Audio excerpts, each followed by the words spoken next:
So as Brit superstars Fury and AJ find themselves in the last hurdle of their career, who has the potentials to take over their realm?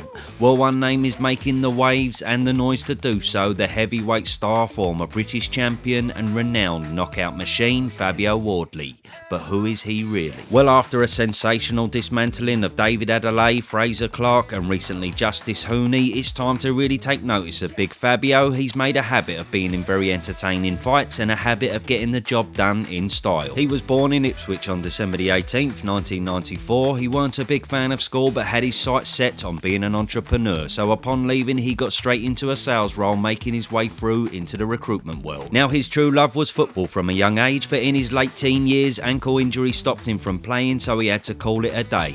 He needed something to fill the void of that competitive edge that he had with football, so he called up an old friend, boxing trainer Rob Hodgins. Now, Rob at this time had been a well-respected boxing trainer at the local gym for many years, and of course he's still in Fabio's corner to this very day.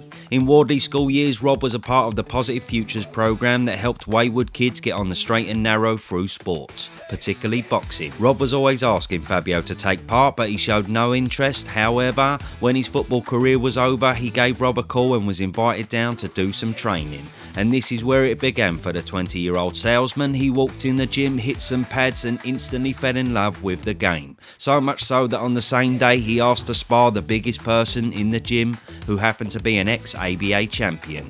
Rob was reluctant, but Fabio insisted, and he got in that ring, having barely an hour ago laced up gloves for the first time to spar an experienced amateur champion. Safe to say though, it didn't go well. He went down numerous times, took multiple body shots, but even so kept on getting up and toughing it out, a trait that he is held for today. So then he was hooked from this moment on and took it very seriously, training with Rob as often as possible, pushing his body to the limit until he eventually was getting the better of his sparring partners. He knew full well this was what he wanted to pursue, so he even quit his recruitment job to work part-time at the gym instead. And as the word spread of his sparring, he got the call-ups from the big boys like Sam Sexton, Derek Chisora, as well as Dillian White, who he built up a very good friendship with. Fabio knew the sparring would help him catch up to seasoned amateurs, so he dedicated a huge amount of time to it. And after a wealth of sparring experience, but only 4 white-collar fights, all of which he won, he decided to give the pro game a bash, winning his first bout on points, then following up with 3 solid knockouts on the small hall shows. However,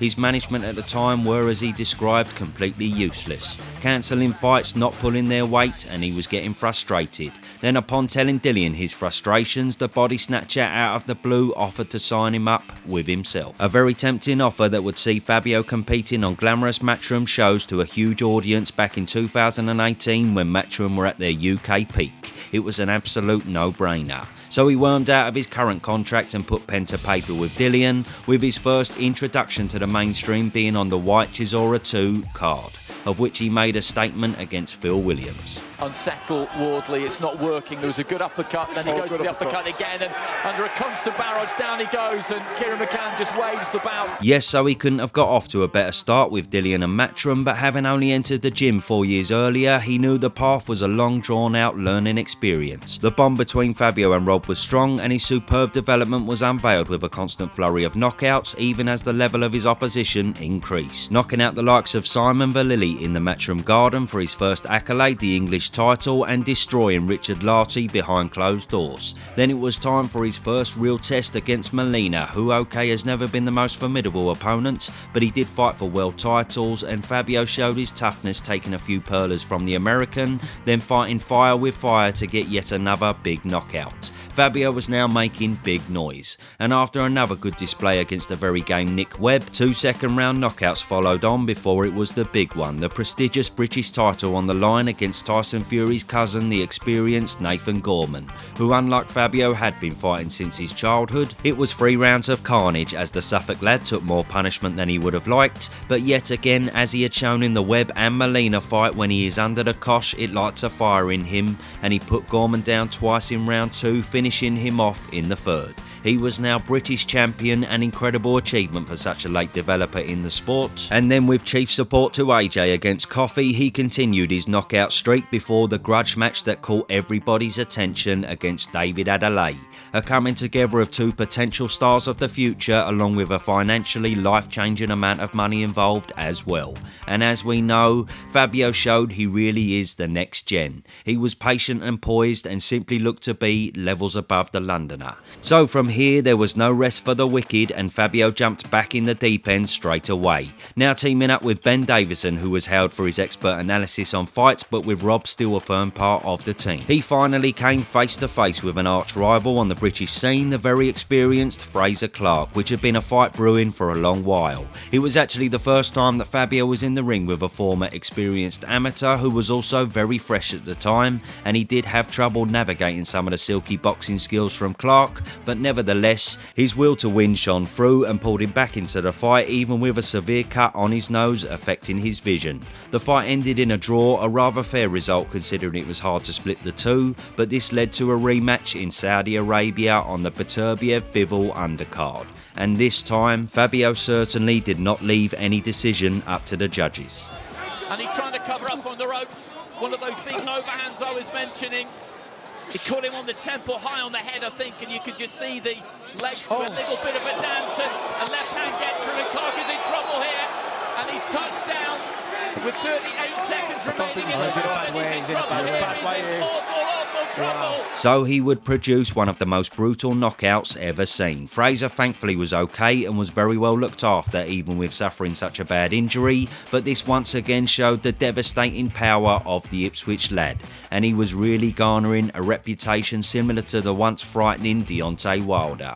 Now moving towards the world scene and seemingly only a few fights away from fighting for a world title, he realised his dream of fighting at the ground closest to his heart, Portman Road, and in a really fun matchup against the very outspoken Big Baby Miller. However, it would end up being a fight that never was, unfortunately, as for unforeseen circumstances Big Baby Miller had to pull out just a few weeks before, but the show had to go on. And Eddie Hearn had the perfect replacement in the form of another well-seasoned amateur who was making his name known on the scene as well, Justice Hooney. It was a completely different fight to what he had trained for, with Hooney being the slick boxer as opposed to the big baby brawler.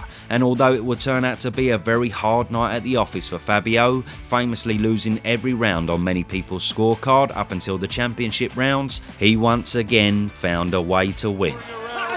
Waiting for a shot, Usyk and Dubois meet Joseph Parker, Ajit Kabayel. There's all sorts of heavyweight. From Fabio Wardley, and it just takes one shot. Can Hooney get up? I don't think he's going to make it. Now some would call it a shot from the gods, but ultimately that is the aim of the game, and Fabio is always dangerous for every second he's in the ring, and he can do this against any man at any time. But now he will attempt to do this against the most seasoned amateur and the most seasoned professional that he's ever been in the ring with, the very in-form and former world champion Joseph Parker at the O2 in London. This will of course be his toughest test to date, but equally Fabio will be one of the toughest opponents Parker has been in the ring with as well. And although many make Parker a firm favourite, you just can't discount this man with the power that he possesses. It may be hard to see Fabio outskilling one of the most experienced heavyweights on the planet over 12 rounds, but that doesn't really matter because Fabio has full intentions of not letting this fight go the distance once again. Parker has already fought Deontay Wilder in recent times, but that was a Wilder lacking the spite he once had. This man has that spite and is coming to take the position of being next man in line for Alexander Usyk to fight for the undisputed. It's bound to be fireworks from the opening bell.